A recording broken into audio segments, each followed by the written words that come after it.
Assalamualaikum warahmatullahi wabarakatuh. Salam dan bahagia. Perkenalkan, saya Tariatul Laila dari SMA Plus Al-Kautsar Kabupaten Pamekasan, calon guru penggerak angkatan 8. Kesempatan kali ini, saya akan menampilkan sebuah aksi nyata pada modul 2.3, yaitu coaching untuk supervisi akademik. Adapun tahapan coaching untuk supervisi akademik yang telah saya lakukan, yang pertama diawali dengan tahapan pra-observasi, kemudian dilanjutkan dengan tahapan observasi, dan diakhiri dengan tahapan pasca observasi. Berikut adalah hasil aksi nyata saya, yaitu tentang tahapan coaching untuk supervisi akademik. Assalamualaikum warahmatullahi wabarakatuh. Waalaikumsalam. Selamat pagi Ibu Eza. Pagi Bu. Apa kabar hari ini? Alhamdulillah sehat. Begini Ibu Eza, sebelumnya saya ingin menyampaikan, saya itu ingin melakukan supervisi terhadap pembelajaran Ibu Eza. Apa kira-kira diperbolehkan ya Ibu? Boleh. Terima kasih Ibu. Namun sebelum melakukan supervisi ini, saya ingin melakukan langkah yaitu pra-observasi. Di mana tujuan dari pra-observasi ini Bu, itu untuk mengetahui proses pembelajaran yang nantinya akan Ibu lakukan. Selain itu, pra-observasi ini juga untuk sebagai percakapan awal kita Bu, agar nantinya Ibu Eza lebih siap dalam melakukan pembelajaran bersama murid-murid. Begitu Ibu Eza. Nah, terkait dengan pelaksanaan pra-observasi ini, saya ingin mengajukan beberapa pertanyaan kepada Ibu Eza. Apa bersedia Ibu? Tentu saja. Terima kasih Ibu. Begini Ibu, pertanyaan yang pertama itu terkait dengan tujuan pembelajaran yang akan Ibu Eza lakukan nantinya di kelas. Kira-kira Ibu tujuan pembelajarannya nanti apa ya Ibu yang ingin dicapai dalam pembelajaran Ibu nanti? Untuk kegiatan pembelajaran berikutnya, saya tujuan pembelajarannya itu siswa dapat mengukur tekanan sistol dan diastol melalui percobaan dengan tepat dan pemanfaatannya dalam kehidupan sehari-hari. Gitu ya Bu ya. Jadi tujuan pembelajaran yang ingin Ibu capai sudah jelas ya Bu ya. Luar biasa sekali Ibu Eza. Kemudian pertanyaan berikutnya Ibu Eza, kira-kira dari pembelajaran dengan tujuan yang ingin Ibu capai tadi, area pengembangan yang Ibu ingin capai itu apa ya Ibu? Untuk area pengembangannya dari aspek pengetahuan, nanti mungkin pada saat kegiatan pembelajaran anak-anak itu akan saya lengkapi dengan LKPD. Kalau dari aspek keterampilan, ada media yang akan saya gunakan pada saat pembelajaran yang ada hubungannya dengan pengukuran tekanan sistol dan diastol. Oh begitu Ibu ya. Jadi aspek yang ingin Ibu kembangkan nantinya ada 2 poin begitu ya Ibu ya, yaitu aspek pengetahuan dan aspek keterampilan begitu Ibu. Oke Ibu, kemudian kira-kira nantinya Ibu bagaimana rancangan pembelajaran yang akan Ibu lakukan, baik dari strateginya, kemudian modelnya, maupun metode yang akan Ibu gunakan pada pembelajaran nanti Ibu? Untuk strateginya, saya akan menggunakan strategi diferensiasi diintegrasikan dengan sosial dan emosional. Kalau modelnya problem based learning, kalau metodenya itu diskusi kelompok. Oh begitu. Jadi saat pembelajaran nanti Ibu akan menggunakan strategi berdiferensiasi ya Bu ya? Iya. Kemudian diintegrasikan lagi dengan KSE yaitu sosial emosionalnya begitu ya Bu ya. Sangat luar biasa sekali Bu Eza. Kemudian modelnya tadi menggunakan problem based learning ya, PBL ya Ibu. Kemudian untuk metode yang dilakukan nantinya Ibu Eza akan membentuk kelompok-kelompok berarti Ibu ya. Luar biasa sekali Ibu Eza. Kemudian untuk media pembelajarannya kira-kira Ibu nantinya akan menggunakan apa Ibu ya? Medianya mungkin 2, saya itu media LKPD atau lembar kerja peserta didik, kemudian alat peraga juga dibantu dengan pengukuran tekanan sistol dan diastol menggunakan tensimeter atau sphygmomanometer. Oke, luar biasa sekali Ibu.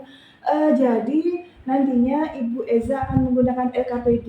Kalau boleh tahu Ibu LKPD yang akan Ibu gunakan nanti, apakah Ibu menyusunnya sendiri begitu Ibu? Untuk LKPD sebenarnya saya ambil dari internet, kemudian saya modifikasi.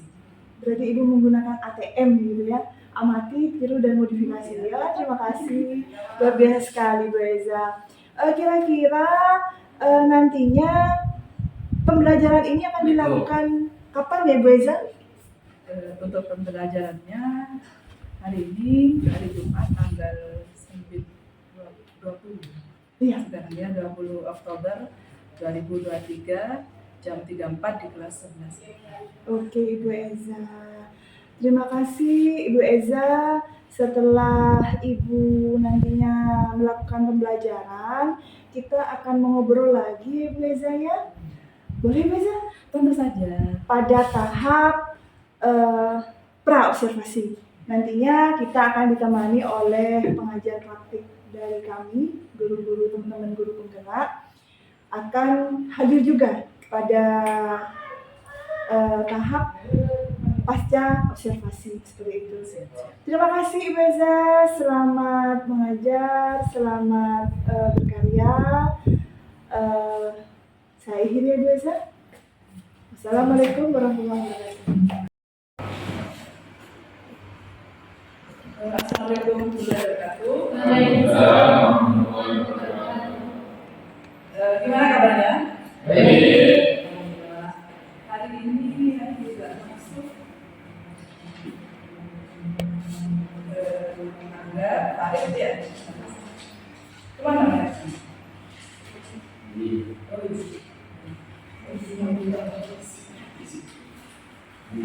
Hari ini kebetulan hari Fitri ya, benar. Jadi pakaiannya memang dibebaskan, tapi pakai busana muslim, benar?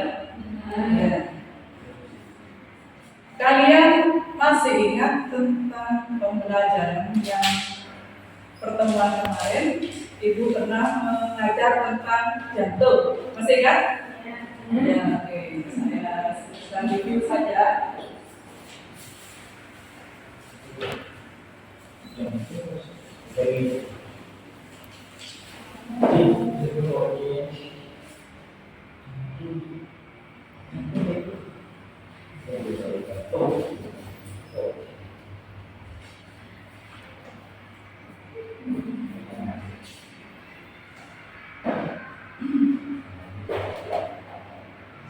Pertanyaan saya, tentu saja yang kemarin untuk pembagiannya itu ada berapa ruangan di situ?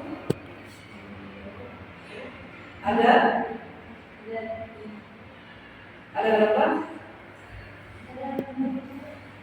Ada ruang atas, ada ruang bawah, kemudian dibagi lagi menjadi dua, yang atas ada antara atas dan bawah ada sekat, ya. Masih ingat? Yang atas itu namanya apa? Serambi. Yang bawah? Bilik.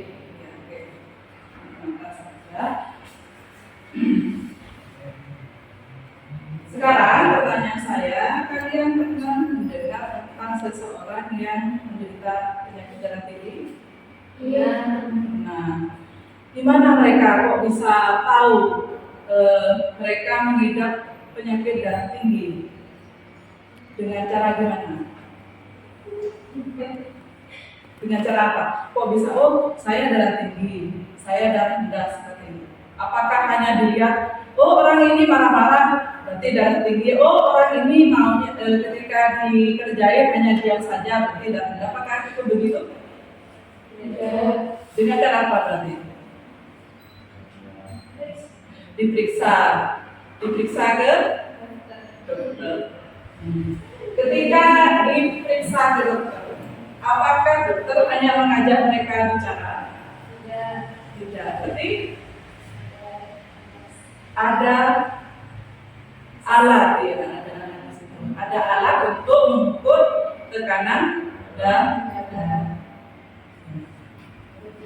Sekarang agar kalian bisa mengukur tekanan darah, biar kenal apa itu. Sekarang saya minta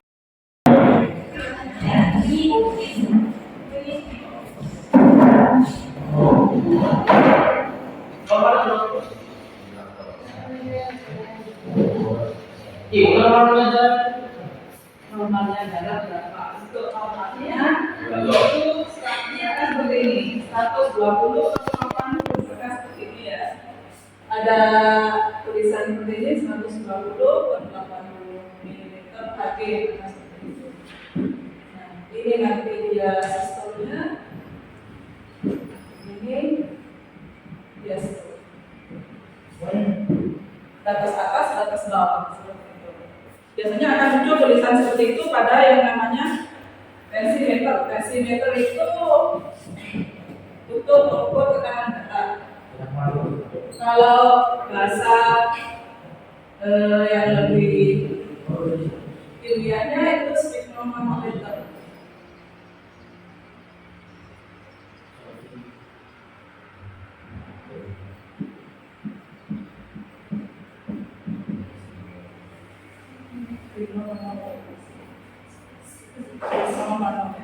Jadi itu mengukur tekanan darah.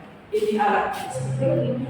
Sebenarnya untuk mengukur tekanan darah itu ada dua, pakai yang digital, ada yang pakai yang konvensional. Itu biasanya perlu latihan. Itu diajarkan pada biasanya untuk bidan atau perawat seperti itu. Cuma kelemahannya ketika mendengarkan bunyi itu pertama dan kedua, kalau kita mengalami gangguan pendengaran biasanya tidak akan pas mengukurnya seperti itu. Jadi kalau seperti ini kan alatnya elektrik langsung muncul seperti itu, tidak perlu menggunakan kelihayaan telinga kita seperti itu. Ya, makanya pakai ini. Untuk memakaikannya nanti itu sebenarnya ada caranya di situ, sambil dibaca saja di RKPD-nya.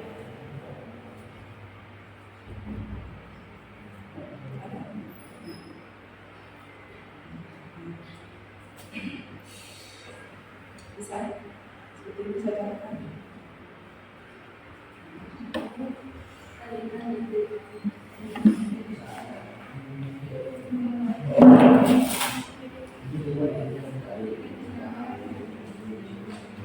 Ini dua jari di atas ini tidak apa-apa, kalau mau diangkat boleh. Sebenarnya tidak ada pengaruh yang terlalu signifikan. Mau diangkat dibuka sampai di sini pun tidak buka, tidak apa-apa sebenarnya. Jarak dari siku sekitar 2 cm.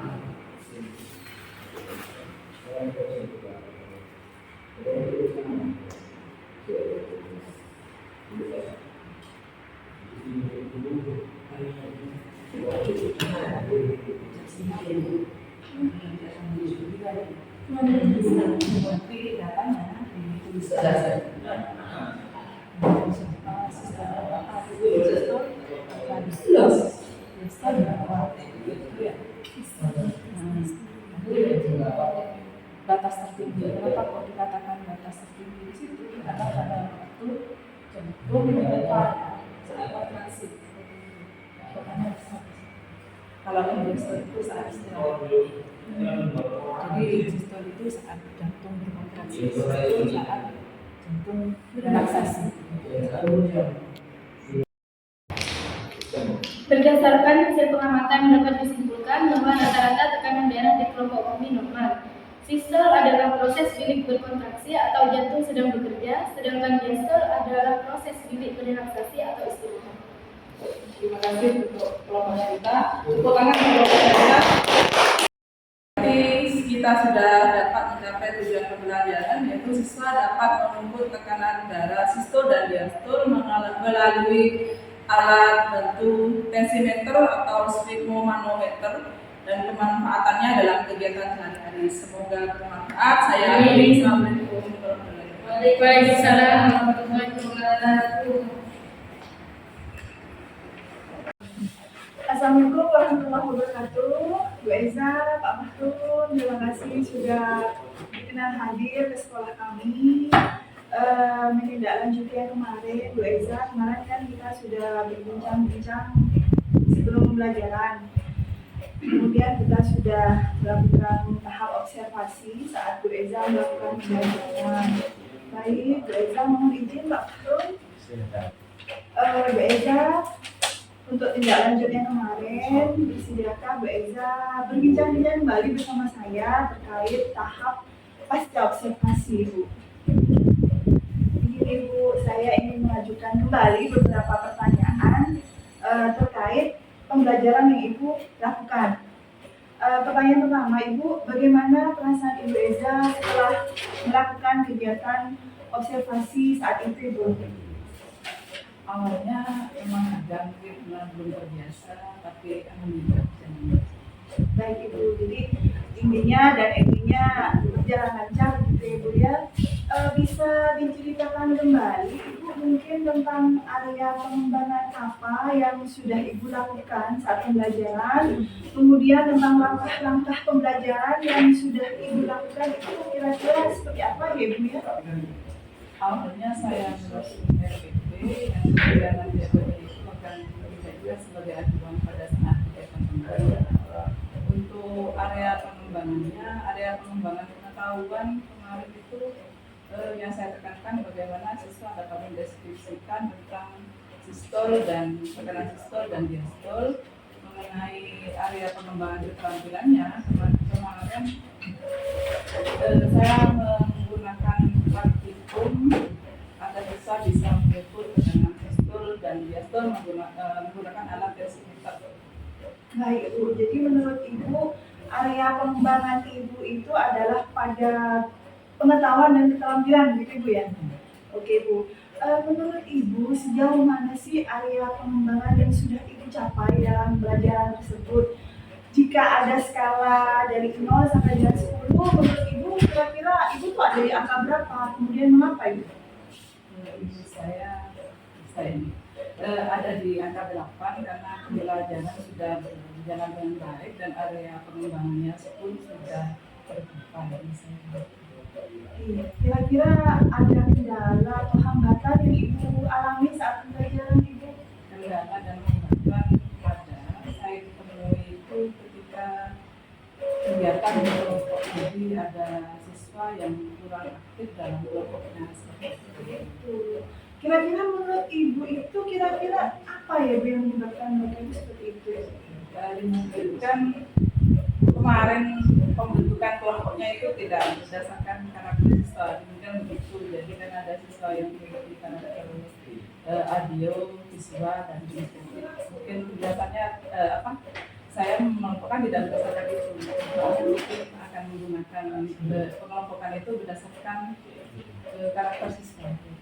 Baik, itu kan rencana Ibu ke depan. Jadi Ibu nantinya akan membuat pengelompokan siswa sesuai dengan gaya belajarnya. Apakah siswa itu audio, visual atau kinestetik begitu Bu ya?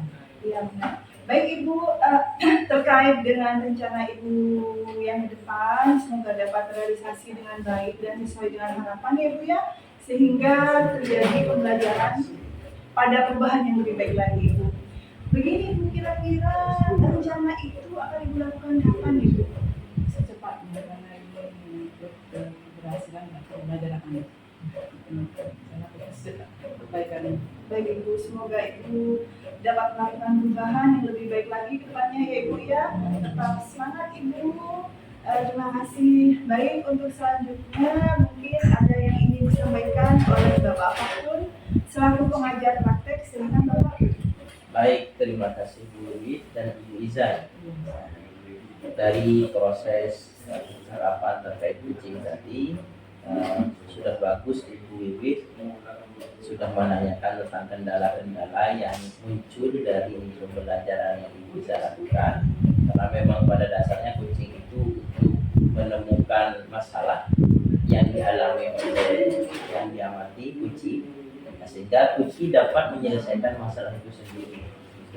Nah, kemudian masalah tadi sudah ditemukan oleh Bisa tentang masalah karakter yang dalam pembelajaran itu kesalahannya kata Bisa tidak menempatkan anak sesuai kemampuannya, tidak memilah maksudnya. Nah, sehingga jawaban solusi terkait pembelajaran masalah tersebut dalam pembelajaran itu maksudnya sudah disampaikan lagi oleh Bisa tanpa harus ditanya oleh Bu Wiwit.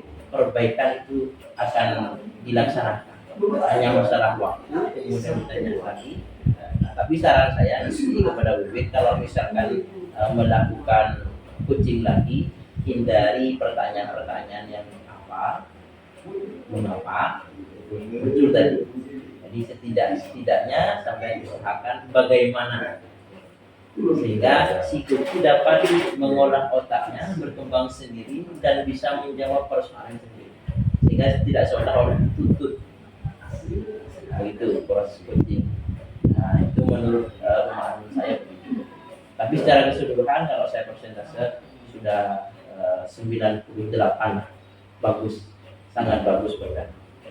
Mungkin itu hanya sekedar masukan dari saya, Bu Iza, mohon diterima, dan saya mohon juga nantinya kedepannya tetap semangat, jangan lupa kita melayani anak sesuai dengan karakternya dan kemampuannya masing-masing. Dari saya kurang lebihnya mohon maaf, saya kembalikan lagi kepada Bu Iza. Assalamualaikum warahmatullahi wabarakatuh. Baik, terima kasih Bapak Fahrul, terima kasih Bu Eza. Demikian proses coaching kami hari ini. Semoga bermanfaat. Wassalamualaikum warahmatullahi wabarakatuh.